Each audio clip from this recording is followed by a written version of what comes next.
If the population continues to increase at its current rate, we will not be able to maintain or raise a global standard of living without risking the destruction of the environment.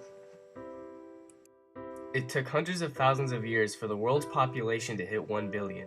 In comparison, it only took 123 more years to reach 2 billion, and merely 33 years to reach 3 billion. Currently, the world's population increases by 1 billion people every 13 years. Every second, an average of 4.2 people are born and 1.8 people die. That's an overall gain of 2.4 people per second.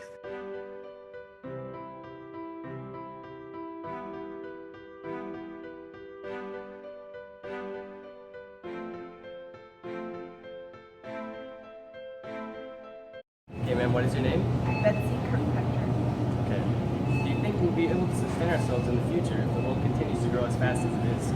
Al Gore says no. He's done a lot of research. You should see the movie. I don't think so. Josh. Okay, Josh. What is your, do you think we'll be able to sustain ourselves in the future if our world continues to grow as fast as it is? No. Zombies are going to take over. They're going to kill us all. Okay, thank you. Do you think we'll be able to sustain ourselves in the future if the world continues to grow as fast as it is? We'll find ways. I think we'll find ways to figure it out. Okay, thank you very much. Okay, ma'am, what is your name? Tina? Okay. Do you think we'll be able to sustain ourselves in the future if the world continues to grow as fast as it is? I do. Okay. What is your name? Jordan? Okay, Jordan, do you think we'll be able to sustain ourselves in the future if the world continues to grow as fast as it is? Maybe. Okay, thank you very much.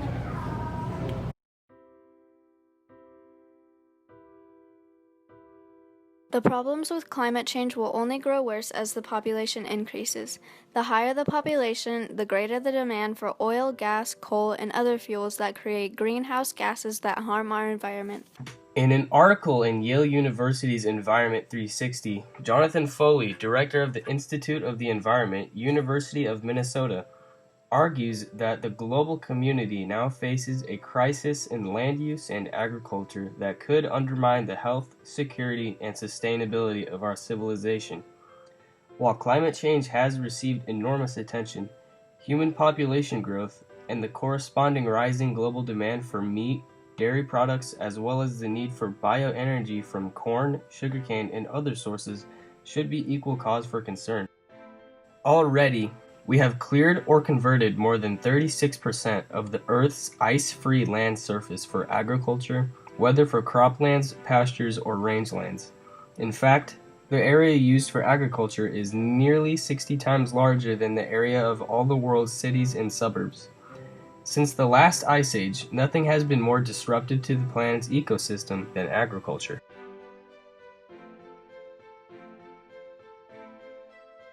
Population growth and distribution have always been linked to the availability of fresh water and the sustainability of renewable water resources. The demand for water has grown significantly over the past 50 years because of population growth.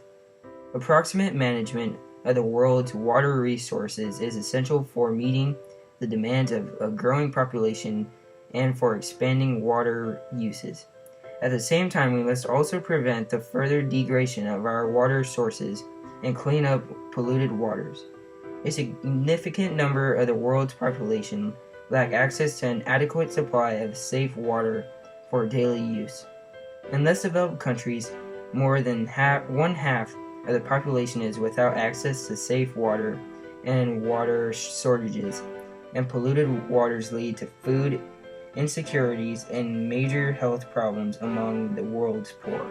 The growing population puts pressure on lands, but also on water systems. Across the globe, we already use 4,000 cubic kilometers of water per year, withdrawn from our streams, rivers, lakes, and aquifers.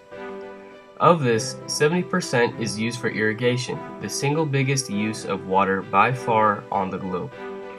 As a result, many large rivers have greatly reduced flows and some routinely dry up.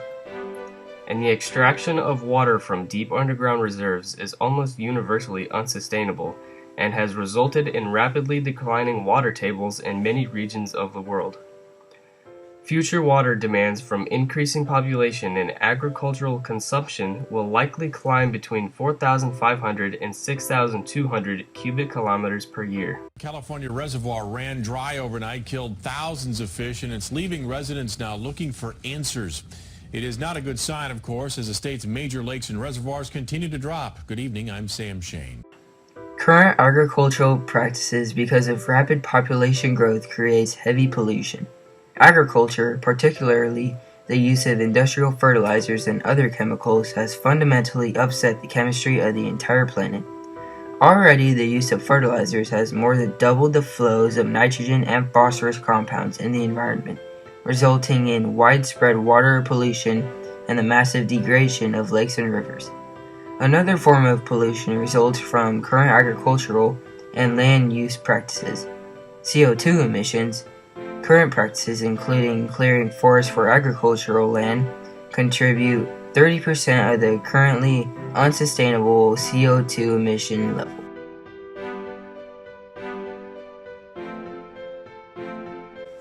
Better education, both general and reproductive, and higher primary school completion rates have the proven effect of empowering citizens while limiting birth rates. Conversely, poor education and lower primary school completion rates take, for instance, the 40% of adult African women who have no education, compared to 20% in Asia and 10% in Latin America and the Caribbean, tend to lead to higher fertility rates. One big drawback of developing countries is that they are limited of highly centric medical facilities. Because of the high rural-urban divide in developing countries, availability of good hospitals and doctors is limited to urban centers, thus resulting in high infant mortality rate in rural areas. Rural people, in order to ensure that at least some of their kids survive, give birth to more and more kids, thus contributing to the population growth. If provided with optimum medical facilities, population rate will almost certainly decline. Also, we need to eradicate gender bias from law, economic opportunity, health, and culture. Women who can own, inherit, and manage property, divorce, obtain credit, and participate in civic and political affairs on equal terms with men are more likely to postpone childbearing and to have fewer children compared to women who are deprived of these rights. The U.S. should continue to treat the population boom as a national security issue. Like climate change and food insecurity, rapid, uncontrolled population growth can be a security threat in as much as it adds to the climate of instability. We can't have a secure planet if populations are going out of control.